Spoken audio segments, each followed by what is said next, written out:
Hi, my name is Andrea Kaliska and I work for the Department of Environment and Heritage Protection.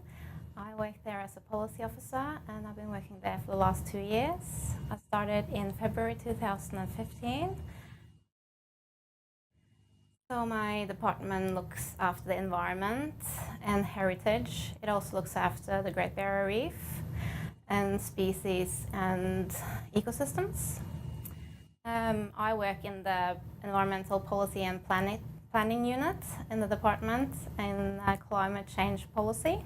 So as a policy officer working on climate change policy, we are exposed to a lot of different, we get in touch with different departments across the government, and we recently released the climate change response for Queensland, which is available on the website.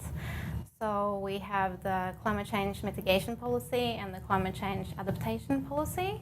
So that's the huge work that we've been doing, and now we're into the implementing stage of the policy development cycle, which is looking at actually actioning those work programs that we have been talking about in our strategy.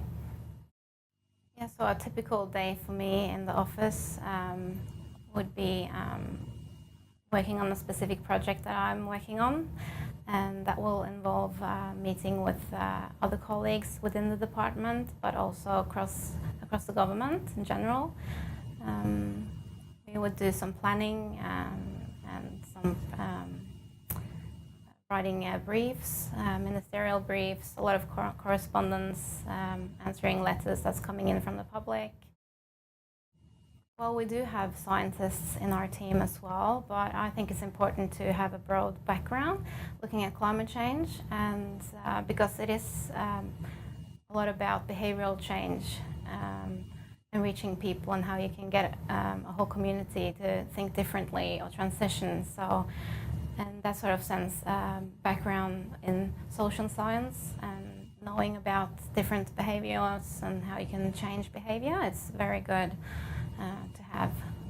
We're about 15 people in the climate change policy group, and we all work across different sections in the team. So we have industry policy and post 2050 policy, and also communities, working with communities and how to transition the communities into a zero or low carbon economy. And so we all work on different things. Yeah, it's more adaptation is looking at how to adapt to a changing climate, and it will be looking at sea level rise or preparing communities for that change that will come with a changing climate. And climate change transition or mitigation is looking at how we can prevent climate change from happening, or how to put in place different mechanisms and policies to help us transition, like lowering our carbon emissions, and so looking at transitioning to a zero carbon economy.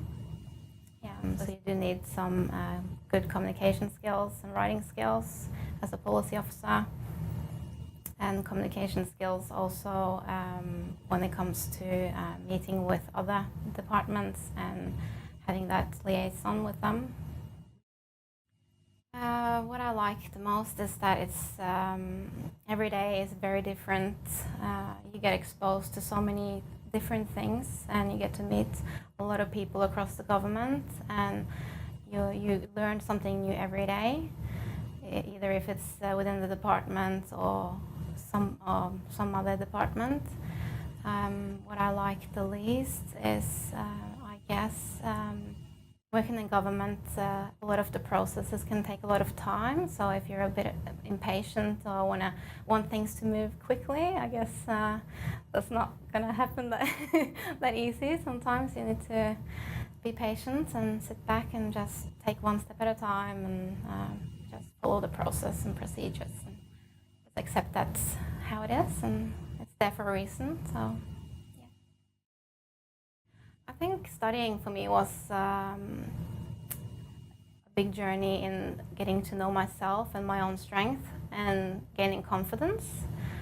So, and also those analytical skills and being able to research well. I think those skills are something that I've definitely gained from and can bring through my career path and now using in my new role. I think that I majored in sustainable enterprise, and I did get exposed to climate change science and also climate change policy, and sustainable business. So I had a lot of good courses that gave me a good foundation to the knowledge that I needed to have to be able to understand the language spoken in climate change policy. I did apply for a lot of graduate programs, and I had a mentor as well, which helped me meet the correct people. I got to attend some conferences, sustainability conferences with my mentor, and he introduced me to people here in Brisbane that could be helpful, or not if on the career path, just to get that information of what they're looking for, on what sort of work they're doing, to get myself more informed as well when I apply for the positions. I graduated in December 2015, and in February I started working for the Department of Environment and Heritage Protection. So it didn't take me too long, but in that time I did look for jobs, and I did everything that I could to find a job. So using LinkedIn, finding out the people that works in that industry here, because it is quite small. So I did apply for the graduate program with the Queensland government. I did not get in on the graduate program, but a couple of months after I got the email saying that I didn't get in, I got a phone call from the department asking me if I was available to start working immediately. And I guess for me, it was a lesson learned in that even though I didn't get into the graduate program, they kept my CV, and when they were looking for somebody to fill that temporary position that I got, they were actually looking into their pool of CVs, and they found me majoring in sustainable enterprise. So I think that everyone should be looking for graduate programs, but if you don't get in on the graduate program, you still have an opportunity to get in. Yeah, when I started my Bachelor of Business, I did have an idea that I wanted to do sustainable enterprise as my major, but I wanted to be absolutely sure that I chose the correct path. So I did look into all the other options that I had as well, just to go through that thought process and looking at if it was fit for me or not. But I still came to the conclusion that I wanted to do sustainable enterprise. So I was really happy with that, and when I started, I felt it was a perfect fit for me when I started studying and doing the subjects, and so I felt really at ease with that, my choice. But and then I started to, of course, try to prepare for work life and looking at where I could start working with the skills that I would have graduating with a sustainable enterprise major. So I used career planning at Griffith, the career advisors. I also got in for the mentoring program.